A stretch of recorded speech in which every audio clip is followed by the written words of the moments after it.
पिछले कुछ दिनों से दिल्ली में भी ऑक्सीजन की काफ़ी ज़्यादा अफरा तफरी मची हुई है।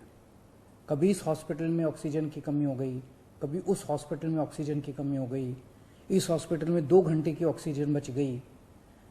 मैंने खुद रात रात भर अस्पतालों में ऑक्सीजन का इंतजाम कराने में गुजारी है कि कहीं किसी अस्पताल में ऑक्सीजन की कमी से कहीं मौत नहीं हो जानी चाहिए। केंद्र सरकार हर राज्य को ऑक्सीजन का कोटा तय करती है। देश भर में जितनी भी ऑक्सीजन बनती है, केंद्र सरकार तय करती है कि इस राज्य को इतनी ऑक्सीजन मिलेगी, इस राज्य को इतनी ऑक्सीजन मिलेगी। अब दिल्ली को कितनी ऑक्सीजन चाहिए? दिल्ली सरकार ने अपना एक एस्टिमेशन लगाया जिसके हिसाब से दिल्ली को रोजाना 700 टन ऑक्सीजन की जरूरत है। केंद्र सरकार ने हमारा कोटा कल तक 378 टन तय किया हुआ था। ये कोटा कल शाम को बढ़ा के 480 टन कर दिया है केंद्र सरकार ने। इसके लिए हम केंद्र सरकार के बहुत बहुत आभारी हैं। हालांकि हमें अभी और भी काफ़ी ऑक्सीजन चाहिए, लेकिन केंद्र सरकार ने जितना भी बढ़ाया है उसके लिए हम उनका बहुत बहुत शुक्रिया अदा करते हैं। अब केंद्र सरकार ये भी तय करती है कि जो आपके कोटे की ऑक्सीजन है वो कौन सी कंपनी देगी। जैसे दिल्ली में तो ऑक्सीजन बनती नहीं है, दिल्ली की सारी ऑक्सीजन दिल्ली के दूसरे राज्यों से, दिल्ली के बाहर के दूसरे राज्यों से आती है। तो केंद्र सरकार तय करती है कि फलाने राज्य की ये कंपनी आपको इतने किलो ऑक्सीजन देगी, फलाने राज्य की ये कंपनी आपको इतने किलो ऑक्सीजन देगी। मान लो राजस्थान की ये कंपनी आपको इतने किलो देगी, हरियाणा की ये कंपनी आपको इतने किलो देगी। तो केंद्र सरकार कंपनियां तय करती है कि किस कंपनी से दिल्ली को अपने कोटे की ऑक्सीजन आएगी। अब दूसरी समस्या यहां पे आ रही है कि ये जो कंपनियां जिन राज्यों में हैं, उनमें से कुछ राज्यों की सरकारों ने उन कंपनियों से जो दिल्ली के कोटे की ऑक्सीजन आनी थी वो भेजनी रोक दी। राज्यों ने कहा कि पहले हम अपने राज्य में इस्तेमाल करेंगे, दिल्ली का कोटा भी हम इस्तेमाल करेंगे, दिल्ली के जो ट्रक हैं वो जाने नहीं देंगे। लेकिन मैं केंद्र सरकार का और दिल्ली हाईकोर्ट का शुक्रिया अदा करना चाहता हूं। पिछले 2-3 दिन के अंदर उन्होंने हमारी बहुत मदद की है, जिसकी वजह से अब ऑक्सीजन दिल्ली पहुंचने लगी है। जो जो दिक्कतें आ रही थी, हम लगातार पिछले 2 दिन से एक मिनट टू मिनट, मैं खुद, मनीष जी, मैं, हमारे सारे ऑफिसर्स केंद्र सरकार के लगातार संपर्क में थे।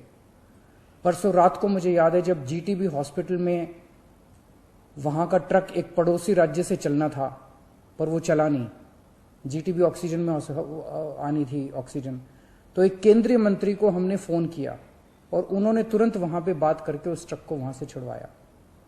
हम लगातार संपर्क में हैं, एक ट्रक को अस्पताल पहुंचाने की कोशिश कर रहे हैं। हम सब लोग 24 घंटे काम कर रहे हैं, सोई नहीं है। हाईकोर्ट और केंद्र सरकार से जो मदद हमें मिली है उसके लिए तहे दिल से हम उनका शुक्रिया अदा करना चाहते हैं। जो कोटा हमारा बढ़ाया गया है अभी ऑक्सीजन का, उसमें उड़ीसा से काफी ऑक्सीजन आनी है, तो बढ़े हुए कोटे की ऑक्सीजन को भी दिल्ली पहुंचने में कुछ दिन लग जाएंगे। हम कोशिश कर रहे हैं कि अगर हो सके तो हवाई जहाज के जरिए उड़ीसा के से ऑक्सीजन लाई जा सके।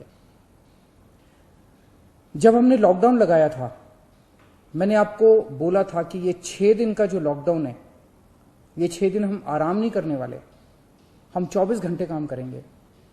इन 6 दिनों को हम इस्तेमाल करेंगे दिल्ली के हेल्थ इंफ्रास्ट्रक्चर को और सुदृढ़ करने के लिए। इन 6 दिनों में दिल्ली में जो ऑक्सीजन की कमी है उसको ठीक करने के लिए, दिल्ली में जो बेड की कमी है उसको ठीक करने के लिए, और हम 24 घंटे लगे हुए हैं दिल्ली के हेल्थ इंफ्रास्ट्रक्चर को और इंप्रूव करने के लिए।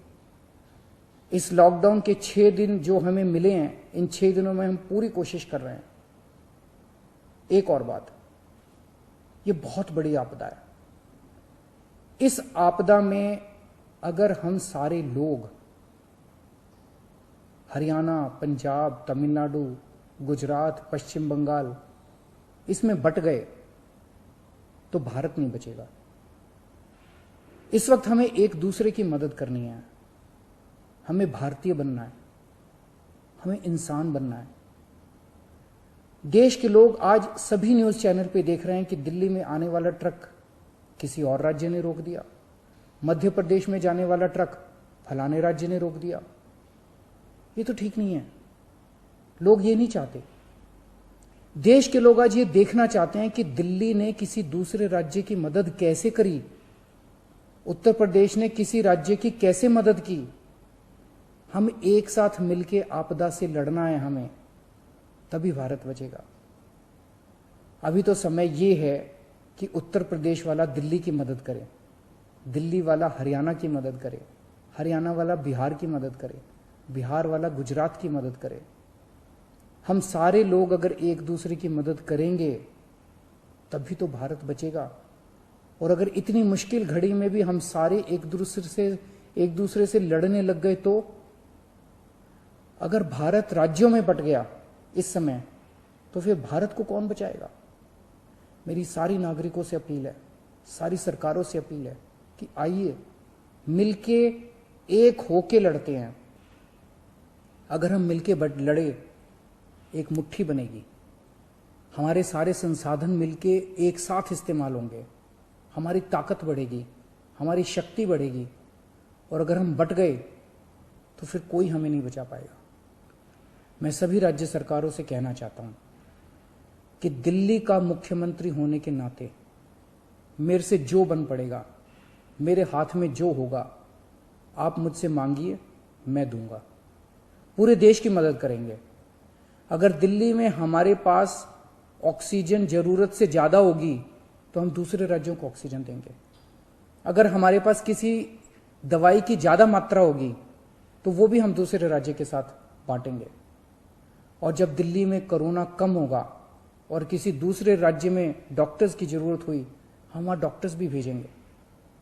हम सभी भारतवासी हैं, हम अपने देशवासियों की मदद करेंगे, सभी राज्यों की मदद करेंगे, क्योंकि ये बीमारी कोई बॉर्डर देख के नहीं फैलती।